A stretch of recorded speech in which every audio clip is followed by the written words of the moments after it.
In this video, I am going to defend every single one of my playoff picks based on mostly what happened in the wild card round and other games as well, to kind of determine why I think that a certain team is going to be able to cover.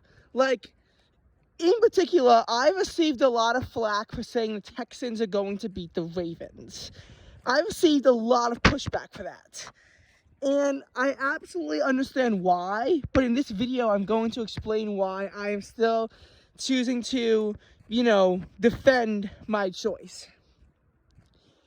First of all, the Texans beat the Ravens, the Ravens beat the Texans 25-9 in their week 1 matchup. 25-9 was a scoregami, the first one all season, and in addition to it being a scoregami, we also had, obviously, the Ravens beat the Texans. But there's a reason why I don't want to hold too much stock in that. It's because of the fact that, number one, the Browns beat the Texans 36-22, and then the Texans beat them in the wild card round 45-14. Yes, it is true that C.J. Stroud wasn't playing in the game against the Browns, and he was in the game against the Ravens. But that was C.J. Stroud's first ever start as an NFL quarterback. Lamar Jackson, meanwhile, he's been in the NFL since I think 2018. So he's been through this game before. Also, Lamar Jackson is known for choking in the playoffs. He has exactly one win in the playoffs. And I don't even remember which year that came from, but Lamar had one playoff win and a bunch of playoff losses. He is known for choking in the playoffs. Meanwhile, when you look at C.J. Stroud, he won his first ever game, and he had a nearly perfect quarterback rating of 157.2. We also know C.J. Stroud can get a touchdown in a single play. He did that against the Browns, and he did it against the Colts, where he can make a long throw, and they can literally get a touchdown in one singular play. It is true that in a 45-14 game, the Browns got pick six twice. And I don't think Lamar Jackson is going to be the kind of quarterback to throw back-to-back pick sixes. I think that I don't think he's going to throw a single pick six. Nevertheless, what you got to understand about Lamar Jackson is that he is a pretty good quarterback, but we know the Texans defense can also step up to the job. There have been plenty of times in which the Texans won, not even because of Stroud, but because of their defense. That has happened before. Also, oh my God, it is freezing outside. In any case, you just gotta look at this with, that perspective of, well, the Texans did this against the best defense in the league. And while, yes, it is true that their defense was only historically good at home and wasn't as good on the road, they've been a shakier team on the road, they demolished the Browns and handed them their worst game of the year. If C.J. Stroud can play at the same level he played against the Browns, Texans are going to win this one easily. Now, you can also say the Ravens' defense is probably going to limit his quarterback abilities, but realistically, how much? How much better are the Ravens than the Texans? People love to say the Ravens are the best team in the NFL. It makes sense. They forced 4 interceptions against the 49ers when they played in Week 17. But Brock Purdy is also kind of a fraud. And you have to realize Tom Brady was seen the same way early on, too. You have a quarterback who was drafted in round 6 and found success, but it took a while for people to not consider Brady to be a fraud, especially when he went a decade without making the Super Bowl. Whereas, Purdy, he was drafted in round 7. Most of these good quarterbacks, they're drafted in round 1. And if they're not drafted in round 1, then a lot of times, if they're not drafted in round 1, then They're not that good, and it's very rare for you to have a situation like Brady or Brock Purdy. So yeah. Again, tough road for the tough road for the Ravens to face. But then people also like to say that they stood up to the Dolphins and they won that game by 37. However, I would strongly oppose that as any kind of a reason as to why the Ravens would be taken seriously. Yes, they put up 56 points against the Dolphins and held them to 19. However, the Dolphins were considered fraudulent themselves because they'd only beaten one team over 500, the Cowboys. The Cowboys themselves had only beaten two teams over 500, one of which was the collapsing Eagles, and one of which was the Detroit Lions, which is very controversial based on all that ref interference that went on. So their win over the Cowboys isn't too impressive. They got swept by Buffalo. They lost badly to Kansas City in the regular season. They were handed a loss to Philadelphia. They lost to Baltimore. And they even let the Tennessee Titans make a comeback against them. This might be the team that put 70 up against the Broncos. And it's true that the Broncos actually nearly finished at 500. That's only because they got better and went on a 5-game win streak. The Broncos, were close to making it to the playoffs. They were 2 games out. But they weren't close to making the playoffs in the sense where, they were just, actually, legitimately close to making the playoffs. They were only close to making the playoffs because they just got lucky and they went on a run for a while. The Denver Broncos, that's the only reason why they're taken seriously for a while. And I think the 2024 Broncos might do something productive. I don't think that it's going to be anything like what the 2022 Lions turned into in 2023. At least, that's what I think. And, what I'm trying to get at here is that I know I'm going wildly off topic. The point I'm trying to make, though, is that the Baltimore Ravens, yes, they are a good football team. But Lamar is known for choking in the playoffs. You can almost compare this to the Dallas Cowboys with Dak Prescott. Prescott is 1-3 in the playoffs. Or at least McCarthy is. And maybe if Dak saw in 2018, he'd be 2-4 in the playoffs. Either way, the Cowboys have made 13 postseasons ever since the 90s. They made 13 postseasons. And they have never made it past the divisional round. They have never made it to the NFC Championship game since, again, 1995's NFL season. The Ravens are in a bit of a similar spot. I mean, they've had more recent success, but you look what happened to them in 2019. They were a better team that year, and they still just could not have that success in the NFL postseason. They got bounced the first round they play in. This happens to one seeds pretty often. The Houston Texans stood up to a team where were the underdogs, and they blew out the Browns. They were my personal Super Bowl pick. And, the Cleveland Browns, I just think that their performance was, so poor. And for what was supposed to be an elite defense, they really could not stand up to the Houston Texans. That's a big reason why I think that the Texans are going to win this game against the Ravens. I think it's going to be a good game, but I think the Ravens should come out the Texans should come out victorious. The Ravens should come out unvictorious. Why is my brain having a seizure today? And as a result of that, I think that we're going to see the Houston Texans get their first ever AFC Championship game. All right, now we got, the San Francisco 49ers versus the Green Bay Packers. And again, I think it's going to be a very close game. It's going to be nail-biting. I think the Packers are going to win.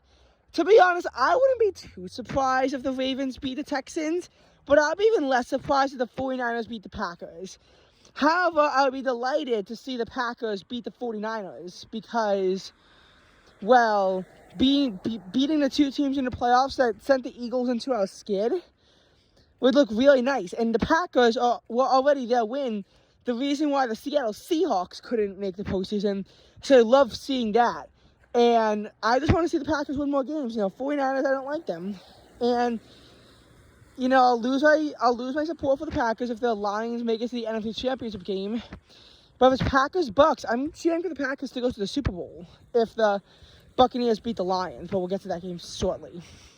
And again, I think that this is going to be a win for the Green Bay Packers. Why? Well, first of all, the 49ers were the teams who actually lost to the Ravens in Week 16. They honestly, them and the Seahawks, they kept it pretty close. I forgot to mention when the Cowboys beat the teams over 500. I forgot to actually mention the Seattle Seahawks as one of those teams. So they actually technically beat 3 teams over 500 with the Seahawks win in there as well. But the Seahawks also barely over 500, not a playoff team. So I guess that's the reason why I could say that, even though they were over 500, now, obviously the, 49ers had a close game against the Seahawks. They had their blowouts to the Cowboys and the Eagles early this season, but then they lose to teams like the Minnesota Vikings. And you really got to question, this 49ers team is not very consistent if they're losing to teams like the Vikings. They should not be losing to a team as bad as the Vikings. They just shouldn't. I'm sorry, but if you're losing to a team like the Vikings, then there's problems going on. The Vikings came into this game having 2 wins, and they finished the season having only 7. So it's embarrassing if you lose to the Vikings. They also lost to the Browns before we knew they were any good, and they also wound up suffering a loss to the Bengals. They almost got swept by the AFC North. And you have the argument that, of course, the 49ers, when they lost to the Rams, doesn't really count because they rested their starters. Guess what? So did LA. And LA's backups beat the 49ers backups. Honestly, the game against the Commanders, I know it was 3 scores, but that was a game for a while. The 49ers actually almost lost to the sucky Commanders. And that is, of course, true and absolute embarrassment. What a shame. And again, I'm not trying to throw too much shade here at anyone. I'm just saying, though, the Packers, they start off 2-5, and then since then they went 7-3, I think, to finish 9-8, and then they blew out the Cowboys 48-32. But that game wasn't really that close because with 6 minutes left, the Packers held a 48-16 lead over the Cowboys. Yes, it became worrisome for a while. The Cowboys could actually reasonably make a comeback, but they had a ton of on downs, and even if they didn't, they would still have to convert an onside kick that if they failed to convert would result in the Packers' victory. So the Packers almost blew it to the Cowboys in that sense. They were able to hold on pretty significantly for the win and embarrassed the hell out of the Cowboys as well in the process. And yes, they had a close game against the Bears, 17-9. They had a very close game against the worst team in football, the Panthers. They won 33-30. But they, in a way, played better against the Cowboys and the Panthers. And again, I just think that, the 49ers own Aaron Rodgers, but now there's Jordan Love. And while Aaron Rodgers did transfer his ownership of the Bears and the Cowboys to Jordan Love, the question is, did he transfer the 49ers owning him to Jordan Love? Because, I know it makes no sense, but obviously that's the question here. But I really think that the way the Packers played lights out against the Cowboys, 49ers fans should be worried. I don't think it's going to be a blowout, though. I think it's going to be a very, very close and good game. But nonetheless, I think the Green Bay Packers will be moving on from this game with a win. Then you have the game between the Lions and the Buccaneers. I'm going to have the Lions win this game, and it's painful to say because a lot of the reason why is me saying just how bad the Philadelphia Eagles are, because a lot of people are saying that Baker Mayfield is good and, how good the Buccaneers are. No. It's that was not the Buccaneers being good. That was the Eagles doing good enough in the first 2/3 of the season to make the playoffs and then collapsing their fucking asses off in the postseason. That makes it look like the Buccaneers are good. If you're paying any attention, it was just that the Eagles are collapsing and they need to fire their coaching staff. Maybe Nick Sirianni can stay. But Brian Johnson and Matt Patricia, they gotta go. And I don't know what's going on. I know the Cowboys are keeping Mike McCarthy and giving him one more chance. But I mean, it's just come on, in a way, for them. So, that's the game between the 49ers, the Lions and Buccaneers. Not the 49ers and Packers. And, I mean, okay. So, the Lions had a very good offense in that 24-23 win against the Rams. Their defense was questionable, but ultimately their offense was able to get the job done. It was a close game, but what you got to consider is perspective. The Rams had won 7 out of their last 8 games. They started off 3-6, they finished 10-7. Not only did they, have this comeback at the end of the season, but their only loss during that time was an overtime loss to the Baltimore Ravens, who are, again, one of the best teams in all of football. So, it makes sense. The Ravens actually pounded the Lions 38-6 early in the season.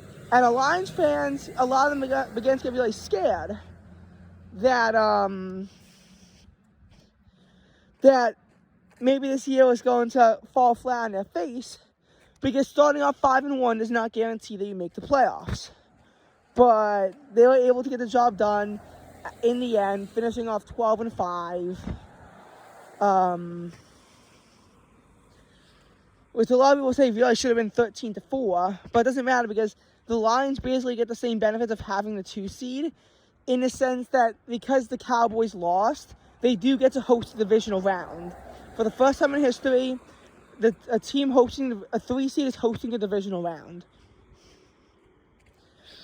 And the Lions are playing the Buccaneers, who got a 32-9 win over the Philadelphia Eagles. But that was actually a game for a while. For a long time, it was 16-9. The Buccaneers defense was able to force a safety on the Eagles to make it 18-9. And fueled by poor tackling a minute later, they got a touchdown to make it 25-9. There were times that Sirianni made questionable decisions to be more aggressive after a Buccaneers penalty that didn't work out. And that wound up costing the Eagles 4 points. An extra point attempt early on to make it 16-10 was called back. They went for the 2-point conversion to try to make it 16-11. It failed. It was 16-9. Then they got a field goal to make the game 25-12. It was called back to try to get a touchdown to make it at the very least 25-15. They failed. Nick Sirianni made aggressive decisions that I don't know if you could say they were the wrong decision in hindsight, but going for it on 4th and 5 is a pretty questionable decision. And the tackling by the Eagles, it was atrocious. The Buccaneers were able to get a lot more yards than they should have been able to. Baker Mayfield might have thrown for 3 touchdowns, but again, the Eagles had very poor coverage and very poor tackling. And that is a big reason why the Buccaneers were able to get that big of a blowout. That's why I think the Lions are going to win. Baker Mayfield, it's not really that Baker Mayfield was good. It was just that the Eagles were so bad in so many different levels that makes the Buccaneers look better than what they are. And it's pretty much a case of a dead man walking in the playoffs, where like it was a team that just happened to be carried by the earlier half that, to be honest, probably shouldn't have been there. And this is coming from an Eagles fan, so take my word for it. The Eagles are going to be horrible next year unless we get new coaching staff. Finally, Bills-Chiefs. I know initially I said the Bills are going to win. I'm actually going to change my predictions to the Kansas City Chiefs for a pretty dumb reason, but it's the official. You got an anti-Bills official. He's 8-2 with the Chiefs, including 2-0 with them in the postseason, and he called 40 penalties against the Bills in just like 5 games that cost them 347 total yards. This is a pro Chiefs ref, and initially I thought it was going to be a close game between the Bills and the Chiefs, but the Bills being in Highmark Stadium in Buffalo and forcing Patrick Mahomes on the road for the first time was going to be enough to get the Bills into the AFC Championship game, where they will face either the Ravens or the Texans. Now I'm less sure of that. The Kansas City Chiefs have the refs on their side, it seems, and it's been a lot of controversy. The referees, the same ones who people accuse of helping the Chiefs to get them to the AFC Championship game. Super Bowl 57 was also controversial, though that I'll say James Bradbury did engage in a penalty. Now, whether or not that penalty should have been called is another story, but he did engage in that penalty. You have the questionable officiating in the Chiefs-Jets game is another example. The refs have never really helped the Bills. When they played Bills-Chiefs, the refs did the right thing by not negating a touchdown and actually making the Chiefs suffer with that touchdown where they lost the game. But a penalty is a single reason why the Bills lost to the Broncos. The only reason why they lost was because of the penalty. The Broncos would have missed the field goal. The Bills would have won 22-21.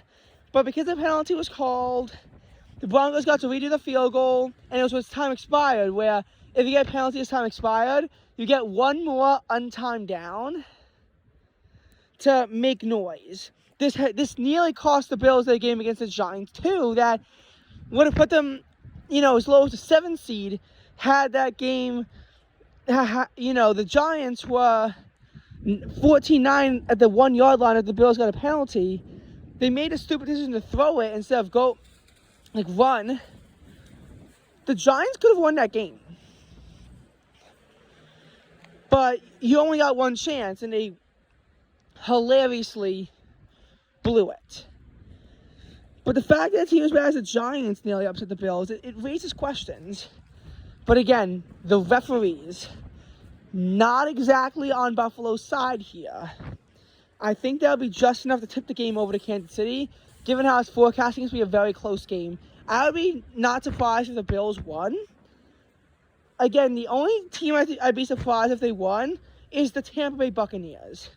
They're the only team that a win would actually surprise me. I think that a lot of these other games are between very evenly matched teams. I hope we get a good overtime thriller as well.